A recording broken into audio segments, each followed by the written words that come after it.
Hey there, it's Tash, and today I wanted to do my October reading wrap-up, which is going to be very late, but what can you do? So in October, I kind of read 5 things, as in my Goodreads is telling me that I read 5 things in October. Not like 500% accurate, but we'll go with it. So the first thing I read in October was Antigone, which is an ancient Greek play and probably one of the more famous Greek plays. So, it's a Greek tragedy in the most Greekest sense of the word, wherein it's about state law versus like the family, private sphere law and like the divine sphere, wherein this girl, Antigone, her brother got killed in a battle, and the boss man said, "No one bury him because he is a traitor to the state." And then Antigone's like, "The heck? No, I'm gonna go bury him and do burial rites." And then there's drama as the state comes down on Antigone, and it's like, what should have been done? What's more important, the state or the individual? And it's very ripe for analysis. And I liked it. It kind of was a bit wild, the things that people said and did, in the same way that Medea was wild, and you're like, oh, what's gonna happen next? Who's gonna dish out these like spicy retorts? So it was good. It was short. Would recommend. I gave it, I think, 4 stars. Yeah, I enjoyed it. Yeah. And then the next thing I read was Medicine Walk, which is a novel. How do I describe this? So basically, this kid's father comes up to him and is like, "I'm dying, take me on a walk, like, up this mountain in the Canadian landscape, and I will tell you some stories about my life, the wounds that he has," and sort of through telling the kid these stories, the kid comes into like his genealogy and sort of comes to realize more the place he has in the world, and the father sort of, has a catharsis.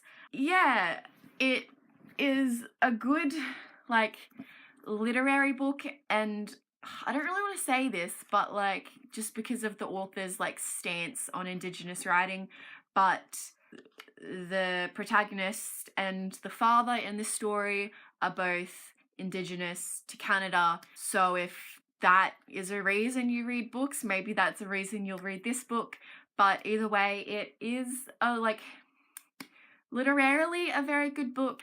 It's really well written. The themes are spectacular. It's got like lovely themes of like family, forgiveness, death, storytelling, which I really enjoyed. There's a lot I could say on this actually, but I might just leave it at that. It was a good book. Very, very sad. Broke my goddamn heart. It was a good book. Not super duper my kind of book, but yeah, it was good. Would recommend if you like sad things and being sad. This could be one for you. I gave it 4 stars.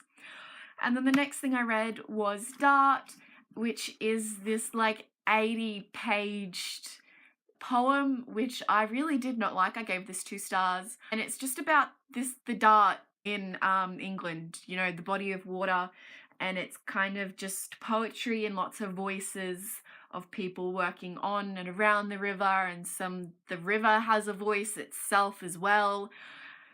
Oh, I did not like this, and I feel like because it is a long ass poem, so you can't really give it the intensity and the devotion that you need, or that I like to give like short poems where you pay a lot of attention to the styles and features, and they're really digestible, I suppose. And it kind of reminded me of I think it was Edgar Allan Poe who said poetry needs to be short. Poetry needs to be digestible in one sitting. And that's a dumb way to define poetry, but like I'm reading this and I felt that. But it it's too long to do that, but it's also too fractured. It is a really, fractured enjambment type thing with multiple voices weaving in and out. It kind of reminded me of The Wasteland, but less a part of the modernist project, obviously.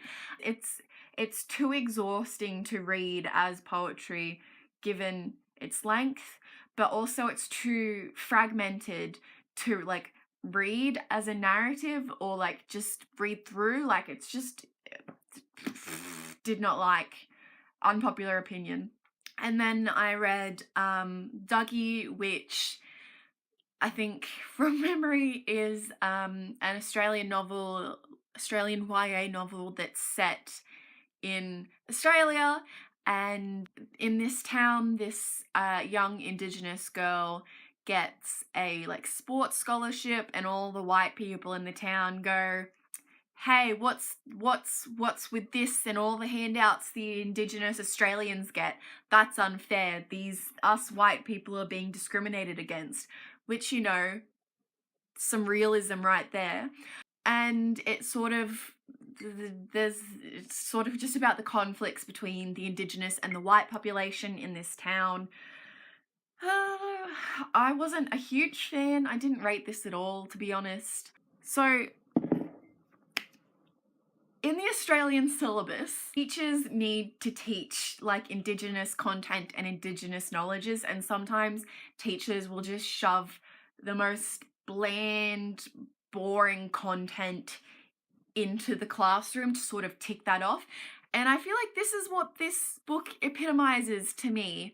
It just felt very teachery, it felt very high school, and I was not a particular fan. It's just teachable moments. As you can tell, I'm still extremely scarred from my high school English reading. So yeah, I'm not really unbiased here. And then I read, or rather finished, the Phenomenology of Spirit by Hegel, which is a philosophical work about consciousness, which is, a Hegelian term. So it's just beings and ways of knowing and ways of relating to the world, kind of like ontology, kind of a little bit epistemology, kind of a little bit metaphysics. It's all over the place, to be honest. I gave it 3 stars because I respect, I have so many thoughts about this, and I think I might do a separate review for this, but I'm not quite sure because I don't think I understood it well enough, or I don't think that my review, if I were to do a review, would give the people searching out Hegel content what they wanted. So basically it's Hegel sort of going through different ways of being and relating to the world, and it has a very, what I associate with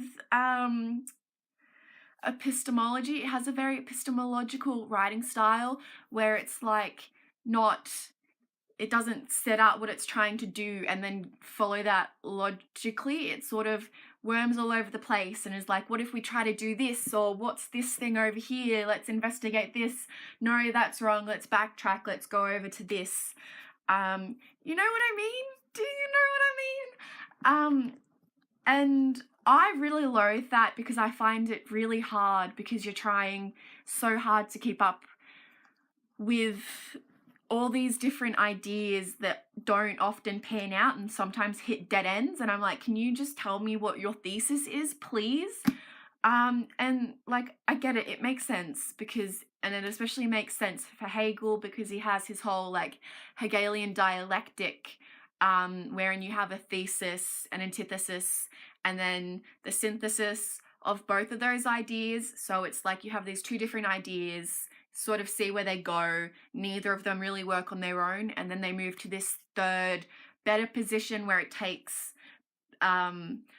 basically encompasses everything of the first 2 ideas and moves them to a new place together, so it's kind of a higher state of being. And he is all about that dialectic, and that's sort of how he moves through this. He'll take two different schools of thought or ideas that exist in philosophy, so like Stoicism and skepticism, and he'll sort of see how these forms of consciousness work, and obviously because they're not Hegel's form of consciousness that he wants to promote, they sort of hit dead ends and self-implode, and then he moves to a different like school of philosophy or philosophical thought.